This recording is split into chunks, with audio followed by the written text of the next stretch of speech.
श्री स्वामी समर्थ श्री गुरुचरित्र अध्याय पहिला मराठी भावार्थ।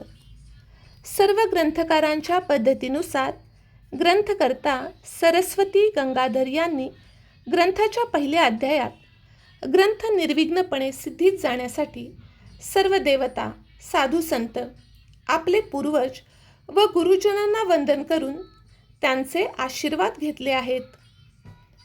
ग्रंथकाराने श्री गणेश, श्री सरस्वती तसेच ब्रह्मा, विष्णू, महेश या त्रयी इतर सर्व देव, सिद्धी, यक्ष, किन्नर, ऋषीश्वर इत्यादींना नमन केले आहे। तसेच श्री नृसिंह सरस्वती यांची आज्ञा झाली म्हणून हा ग्रंथ लिहिला आहे।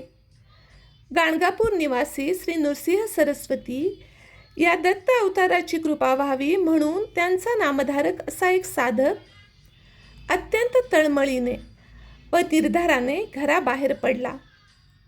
प्रवासात त्याने व्याकुळ अंतःकरणाने गुरुची करुणा भाकली। परमेश्वर व गुरु एक मानून त्यांची स्तुती केली, त्यांना दर्शन देण्याची विनवणी केली। नामधारकाने अशी विनवणी केली तेव्हा कृपावंत गुरुनाथ वेगाने तिथे प्रकट झाले। वासरासाठी गाय जशी आतुरतेने येते तसे श्री गुरु आपण होऊन त्याच्या जवळ आले।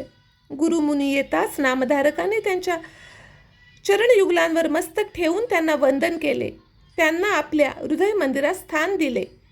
त्याचप्रमाणे त्यांची षोडशोपचारे पूजाही केली।